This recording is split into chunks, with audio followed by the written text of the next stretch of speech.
If you're a new illustrator, you probably don't want to spend a lot of money on your portfolio website. It doesn't make sense. You want something cheap, quick, and effective so we can get it up and running fast without breaking the bank.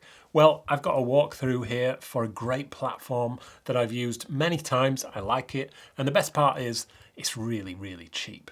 Just to be upfront, I reached out to Card to see if they wanted to sponsor this video. They didn't, but I'm making it anyway because I genuinely believe in this product, and it means I can say whatever I want. That said, I do have an affiliate link in the description, so if you decide to build your portfolio using Card, I'll get a little bonus. And since I don't have any illustrations of my own, I've borrowed some from James Boast, with his permission, of course, to help show what a finished portfolio might look like. I'll link to him in the description. Go give him a follow. You've probably heard of Squarespace or Wix or maybe Cargo. There are others. Card is a similar no-code website builder. It doesn't have all the features that the others do, but it's got everything you need for a legit portfolio site. You just need a clean, professional place to show your work and make it easy for clients to contact you. And that's why Card is perfect. It's simple. You can build a one-page portfolio that loads fast and looks great. It's flexible. You can still customize layouts, fonts, colors, buttons without any coding. And it's also lightweight. No clutter, no distractions, just your work front and center. And, as I said, it's ridiculously cheap. Basically, it does everything you need for your first portfolio site and nothing you don't. Here's a quick comparison chart between Squarespace and Card so you can see what you get and what you don't. Card has templates you can use and adapt. You can use your custom URL with a pro plan. It's all code free, so basically you just drag and drop elements around. You can add contact forms too with the pro plan. And Card creates single page websites. So rather than skipping between different pages in your menu, I'll show you how to set it up so your top menu simply scrolls to the corresponding section. You can't add blogs or a shop to a Card website, unfortunately. The price difference here is pretty crazy. $192 for a year of Squarespace and only $19 for Card. Squarespace is a powerful platform, and if you want a full website with multiple pages, blogging, or a shop, it's a great option. But if all you need is a simple, cheap portfolio website to show your work and get client inquiries, Card gets you there faster and for a fraction of the cost. I've edited this tutorial, obviously, to skip the boring bits, but all in all, it's taken me about 2.5 hours to put this together. Before we get into the tutorial, I'm just going to show you the images that I'm using and how I'm setting them up. So I've downloaded a bunch of images here from each of these artists' websites. And the reason I did it like that was because I wanted to see how they named their image files.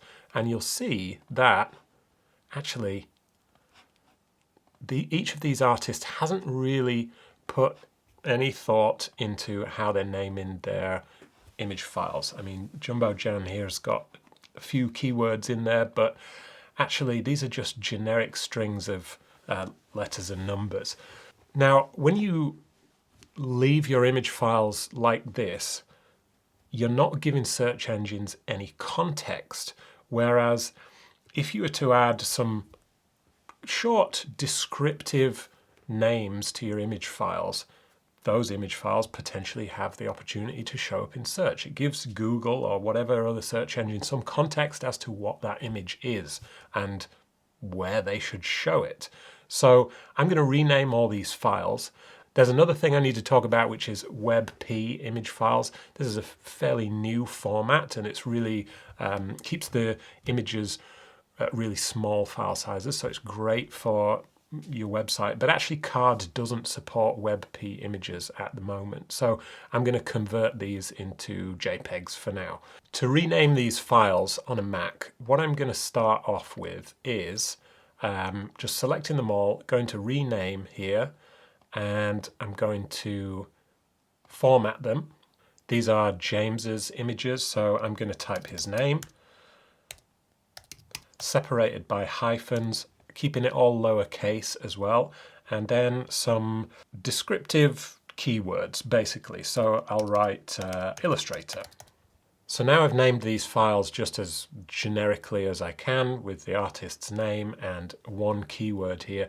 And now I'll go through each of the images and just check them out and see what other descriptive keywords I can add.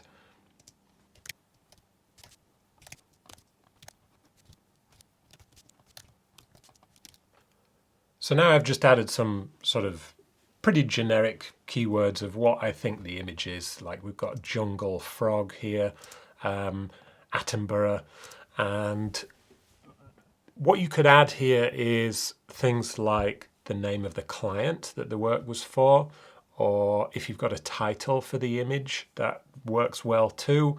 But basically now Google has some context for what this is. It's an image by James Boast.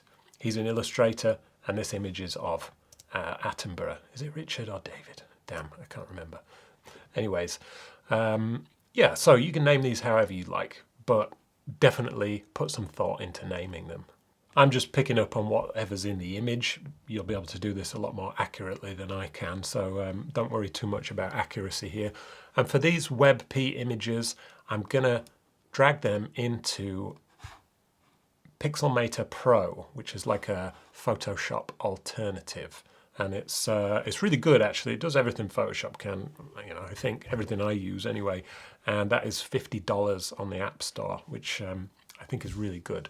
And it's a Mac native app as well, so you can set up all kinds of automations and things like that. It's great.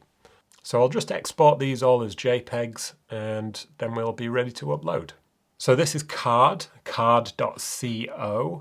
and this front page will tell you pretty much everything you need to know. When you go pro for $19 a year, you can use your own custom domain, whatever that might be. You can publish 3 sites with the free plan. But if you want more than that, the Pro version offers that. You can also add forms with the Pro version and add different widgets and things, and add Google Analytics too. And by default, the free version has this made with card branding on it. So if you want to get rid of that, you can use the Pro version. You can try card free for 7 days, and you can probably build a portfolio with it in about an hour and a half. So give it a go. If you like it, go for it. I'll just show you through some of the templates that Card provides. They have, pretty basic sort of CV style websites as well. They do have some portfolio ones, so let's take a look and see if there's anything that we can potentially use. So this is a very basic layout. You've got room for a title, a bit of intro text, add your images here. You can see it can do little animations too, and social links. Like this is super simple, but we could definitely build on top of that. This one's a little more modern, and it's kind of a nice, interesting layout. You can also view what it looks like on the mobile version too. Any of these templates you can just pick up and start with as a starting point, and then edit, build, remove things, whatever you want. But you can see basically the layouts are, pretty good already. Basic, but there's lots of room for customization, which we'll get into later. For this tutorial, I'm going to start from scratch with a new site because I want to show you how you can just build it up from scratch. I haven't done any kind of tutorial like this before, so you'll have to forgive me if I miss any key information out. I'll try not to, but the good thing about Card is it has pretty extensive documentation for problems or anything that you need to add to your site. I mean, it's really extensive. It's got everything you need. So I'll choose New Site here in the dashboard. It then directs you to the template page, so it's probably a smart way to do it, to build on something that already exists, but you can also start with a blank page.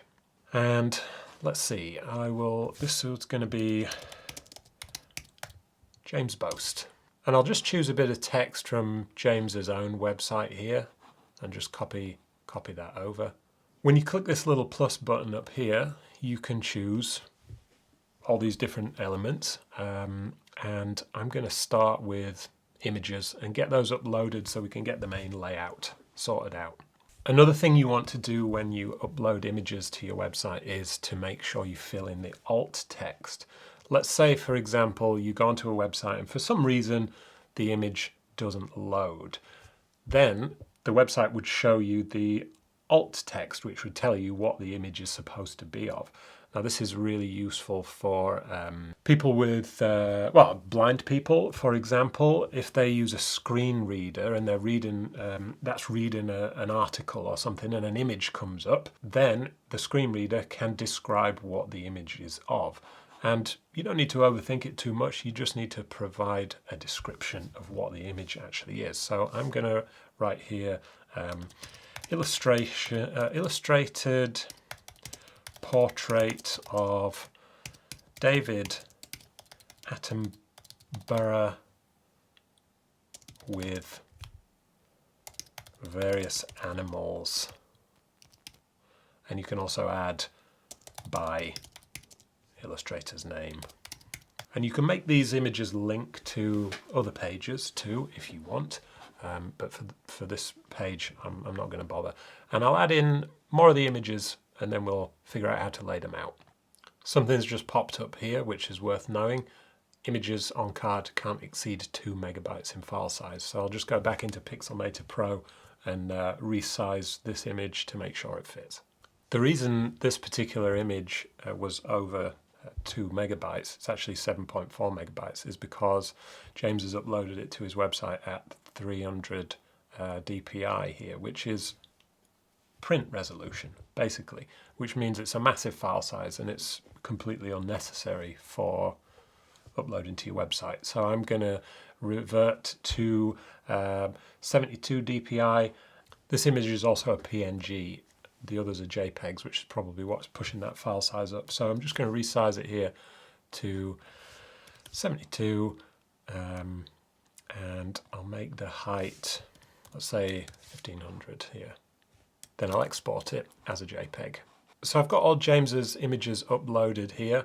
Obviously, this doesn't look great, but what I'll do is try and recreate what James has got here on his own website. I don't know what he's using to build this, but it's a reasonably straightforward layout, which I like. And I think we can more or less get something similar with card. So first of all, I'm going to change the background color, and it's like a just not quite black, very dark gray here. With the text editor, you can use this kind of markdown language. So if I were to add a couple of asterisks here, this Illustrator would be in bold, and it gives you instructions for how to use all those if you want. But there is also a visual editor, so I'm just going to change the text to white. Let's see. So James uses some grey here, but I'll stick with white and I'll try and find a suitable font that's similar to what he's got here. There's a bunch of different fonts you can use. I'm not an expert with anything like that, but you can also adjust them here. So James uses quite a light typeface here. I don't know what it is, but you can change it from anything from thin up to really heavy. And it's just a nice, easy visual way to do it. So I'll stick with this one for now. You can also adapt the things like the line spacing just to make it a bit more compact. With the text editor, you've got this section where you can, type whatever you want. Then you've got the visual editor for things like fonts and colors, spacing, alignment, and this section is for animations. So potentially I could have James's name here sort of bounce in like this. I mean, I don't necessarily like it, but it has a lot of options to do that, and you can have different sections of your website as the page goes down, just sort of animate into screen rather than them just being there all the time, if you want to do that. I'm gonna leave it with no animation here, and I'm just going to add in another little subtitle here. James has got "Welcome to my portfolio." So the space in between these two text boxes is quite large, and I had a little look and you can't do it in this bit. So if you click on the frame here, then you can adjust the width, and James's website is pretty much full width here, so I'm just going to extend that out a little bit, and I'll also just decrease that padding and the spacing between the elements that are in this box. James has also got his social icons at the top here: Behance, LinkedIn, Instagram, and Vimeo. That's super simple with card. You can add an element, icons here. For whatever you want to add, there's an icon for it in card here. So all you do is just type in the one you want. You can change the color. And obviously you can add the link to go to the Behance page in this instance. And I'll add another one, which is LinkedIn.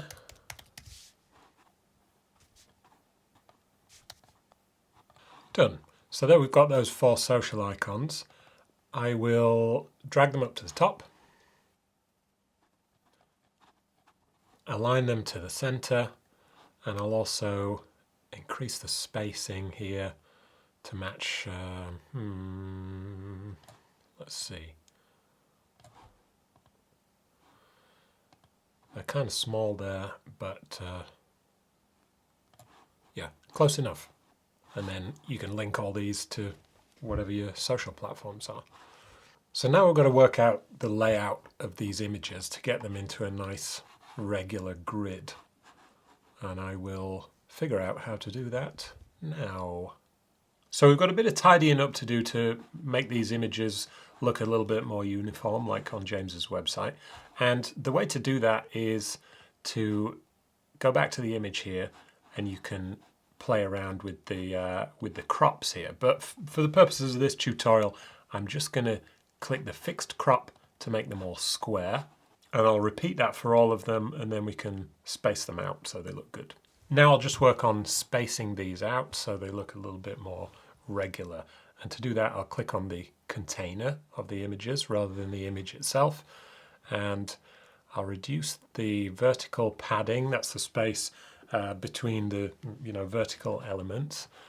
And I'll also decrease the gutters, that's the space between the images here, to 0.75. Sorry for the abrupt cut here, but I actually got to the end of the tutorial, realized I'd messed up, because when you look at the live site, you click on these images, nothing happens. But what we actually want to do is create a gallery so you can see the images larger.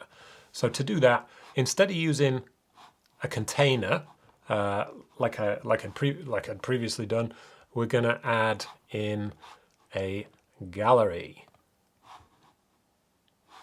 And you can add in multiple images into this gallery, and you just upload them as before, and add in the alt text and everything like that, and title all the images. And when we go to mode here, we select Lightbox. So I'll just zoom through these and re-upload the images, and you'll be able to see how it works. All right, so now I've remade the image section as a gallery element rather than images in a container. My bad, sorry about that. And if we look at the live site here now, you'll see that these come up as a sort of a light box, which is great. The next step would be to add things like your about page. So James has got an about page and a contact page, but with card, you only get one page. So while you can add menu items on the top, it's not going to take people to a separate page. What it's actually going to do is just scroll them down to the appropriate point. So I'll add the about page, about section at the bottom, and we'll link up the menu items. And now I've got the basic layout, I'll just add in all the copy from James's about page. So now on this website, we've got the title area, we've got the portfolio area, and you can add as much as you want to that. Then we've got this about section, which represents James's about page like this. And finally, I've just added one little section for contact. Now, James has a form on his contact page. He also has his email there, so you can use either. But here you can add, when you get the pro version, you can add a form and just build a simple form for people to contact you. If not, you can just add your email address. That's totally fine too. But what we want to do here is recreate James's top menu here. So when you click on work, it scrolls to this bit. When you click on about, it scrolls to this bit. And when you click on contact, it scrolls right to the bottom to this bit. And to do that, we need to add some control sections like this. So I'll call this one work, and I will move that up to the top of the work section. I'll add another for about, and I'll put that just above the about section. And finally, one for contact. And then what we can do is create a menu and link up these sections. So to do that, I will use buttons. First button is work. Second button is about. And the last button is contact.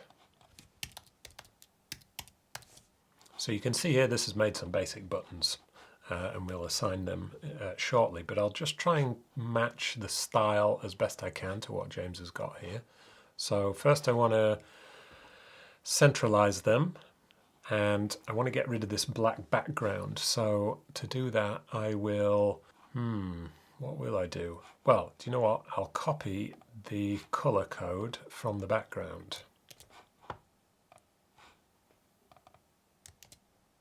There you go. Easy. I'll just drag those up to here, and I'll space them out a little bit so they fit the shape there. I just had to go into Card's documentation to figure out how to do this right. What the mistake I was making with these sections was I had titled them with a capital letter, which is not allowed. So if you just title them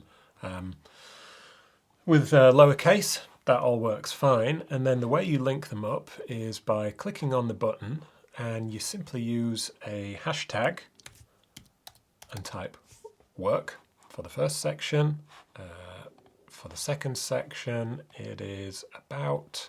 Now the default here is to add a URL to these buttons so you can link out to other pages or whatever you want. But if you use a hashtag and link it up to the correct section, it will just jump down the page.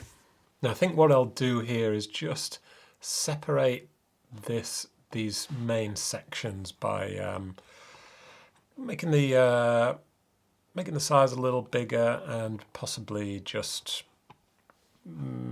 aligning them to the center. But you can do whatever you want with this kind of thing. And for the sake of just having something to show here, even though I don't have access to forms right now, I will add in some text, and I'll just write James's email address here, I think. There's one more thing we need to do to the text here, and that's to add in links so people can actually click on these things. So to do this, you have to use this markdown code here, and I just had to Google it for like a step-by-step explanation. But basically, you select the text you want to be the link, and you put that in square brackets, and then immediately after that you add parentheses and you add the link. Let's try that out, and I'll just copy James's email address,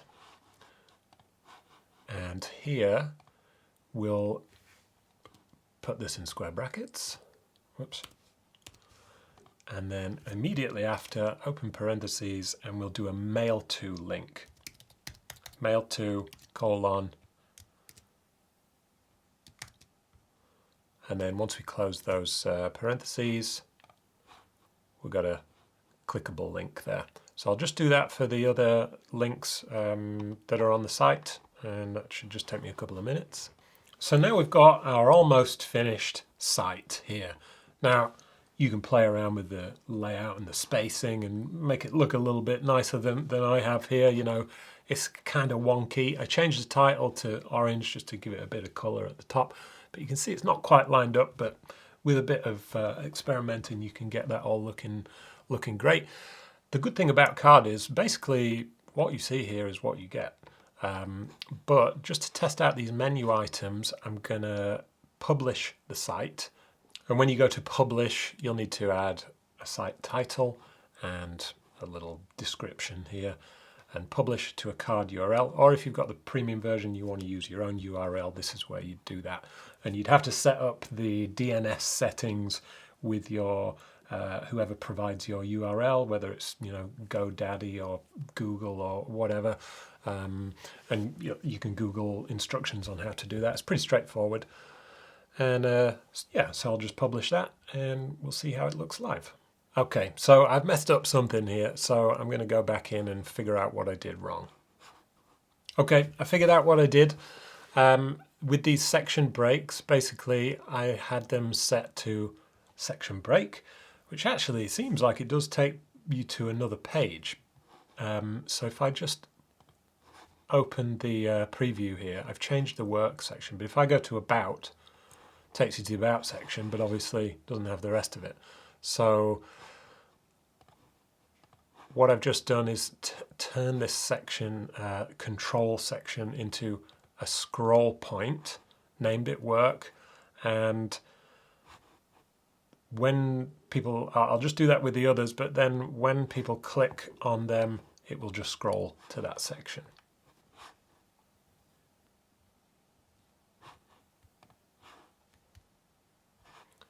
There we go. So we've got everything here. Click the about, goes to about, click contact, goes to contact. You know, there's not much to this site, but actually looks pretty good, I think. You know, it's simple, effective, it shows the work front and center. There's not too much fluff, you know, you're not worrying about different sections for all the different kinds of work. It's clean, it does what it's supposed to, and yeah, I'm pretty happy with that. So I'm just going to go through a quick checklist of what I've done and what you need to do before you launch the site.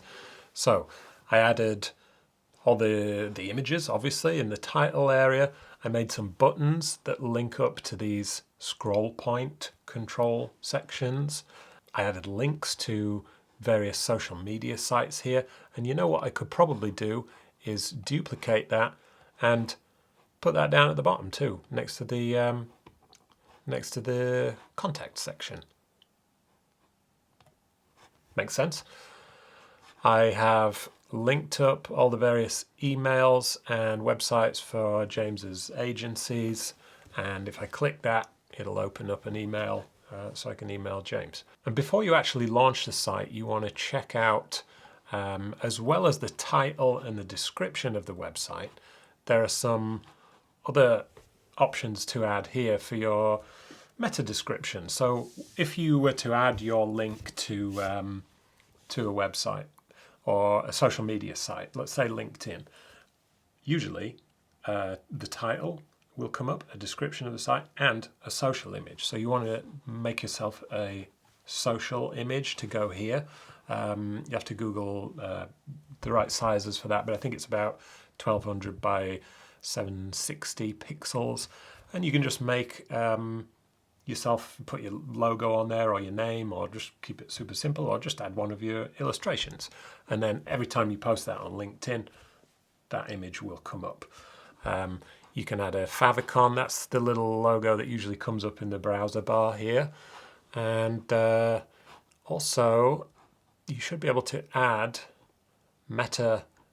It has a meta title, which is the title of the site, and a meta description. Actually, that might be what this is. So you'd probably go a little bit longer with that. Maybe specializing in graphic, warm lifestyle illustrations, and you could add some keywords in there, maybe a call to action like Check it out now. And here's the live site. All good. So that's the basics of how to put together a simple and cheap portfolio with Card. There's lots more to explore in there, so I encourage you to have a play around with it. You get a 7-day free trial, which is plenty of time to take a look around. And it really is very versatile. I hope you'll forgive the errors that I made with the image gallery and the section breaks. I got there in the end. Thanks to James for lending me his illustrations. I was going to run through a few more examples with the other artists, but I ran out of time. Thank you to everyone who offered to lend me some images. I'll link to Edan, Jumbo Jan, James and Lucy in the description so you can check out their work. If you want to know what I think makes a great portfolio layout, you can check out this video. See you next time.